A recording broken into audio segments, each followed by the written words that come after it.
There's Rocksteady at King of the Pit TV. There's Rocksteady at King of the Pit TV, listening to Perverse Recollections of a Necromangler. What a ridiculous title. This one's entitled Graped, Pillaged and Gutted. Let's go. Track number 3. Come on now.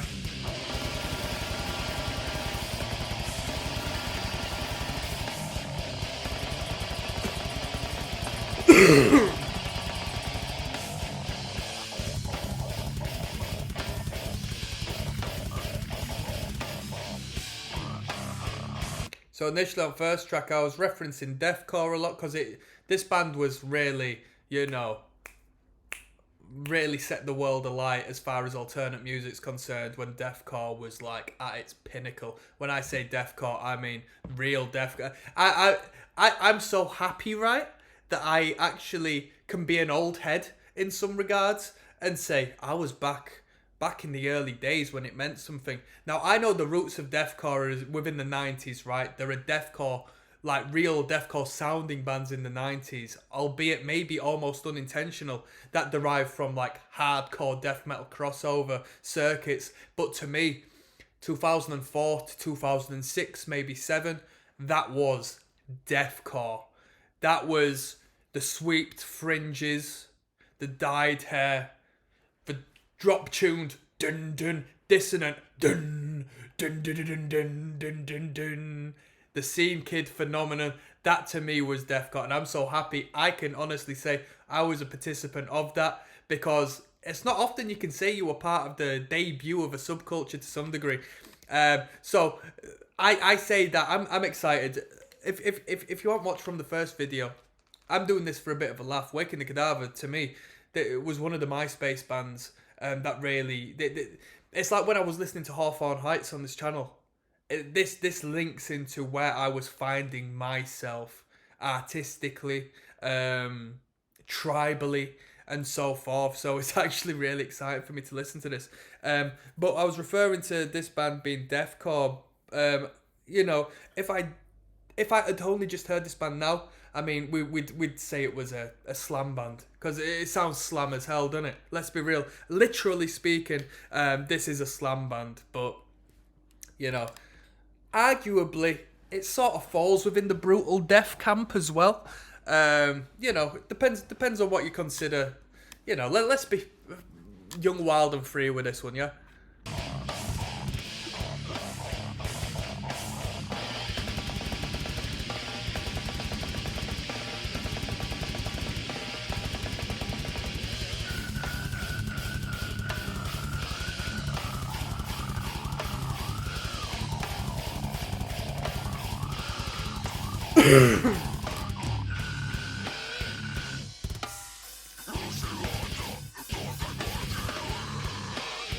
I mean, these dudes are still playing events, and I'm sure they pull a great crowd still, because why not? They're a good band. But I think they could have really utilised a fantastic momentum from when I knew of them. Because everybody who was into, like, extreme music back in the day knew about Waking the Cadaver. There was a lot of meme videos that got posted around. Of course, the classic Shredded Wheat video, and arguably they could have been dying fetus, in my opinion. As far as that initial push, if they utilised that and really fucking went flying forward with it.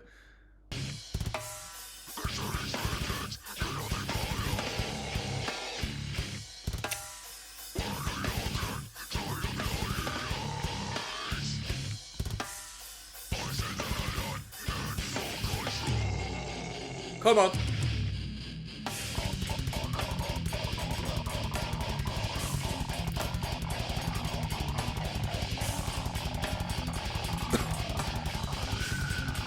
We're drinking vodka tonight, people.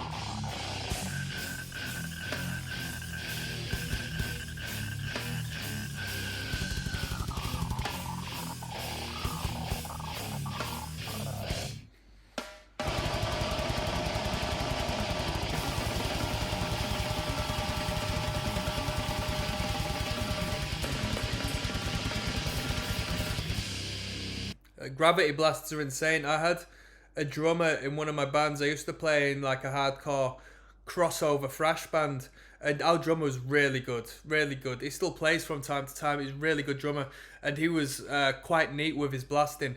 And gravity blasts, we threw a gravity blast or two in one of our tunes, but live it doesn't translate like it does on record, because you just can't generate enough power unless you like trigger the drum or something. I'll be with you in 1 second. Just turning the light off.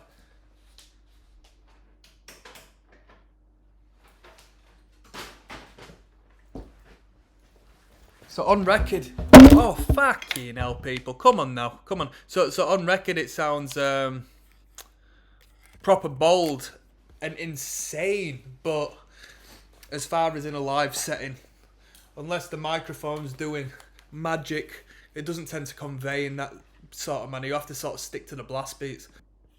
Right, where are we at? Come on, people.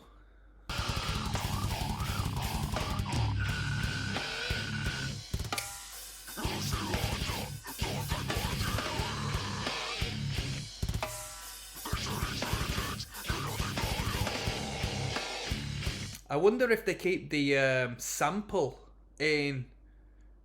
I don't know which. I don't know if it was Chase Through the Woods or Blood Satisfaction, but one of them started with a sample, didn't it? I think. Am I wrong in saying that? Maybe it was either that or I'm thinking of that Mortician tune, because there was a Mortician track that a band called Catalepsy covered, and that had the whole "I drink your blood" sample, and I don't know if I'm just thinking of that one.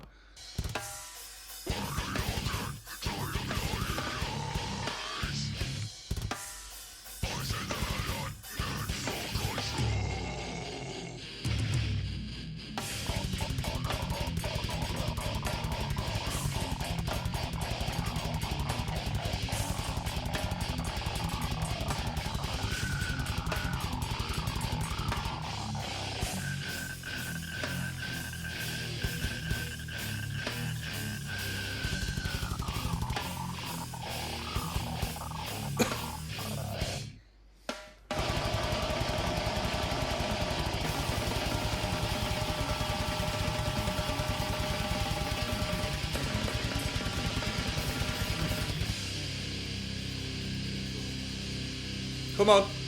Come on.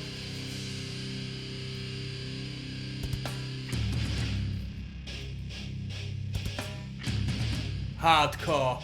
This is a hardcore breakdown, isn't it?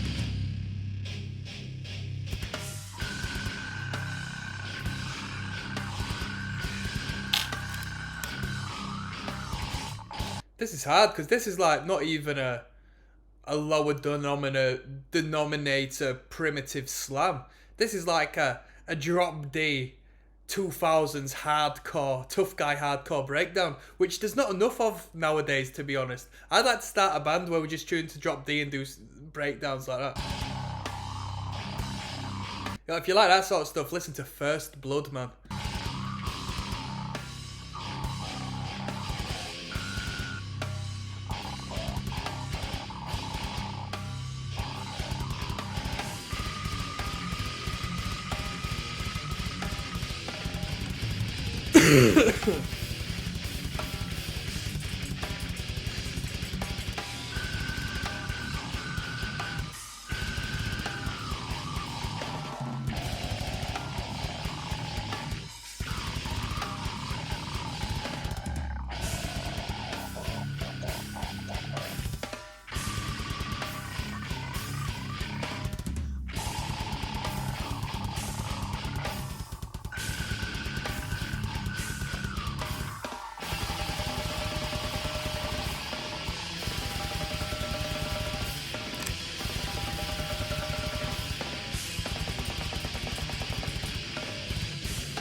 Ridiculous.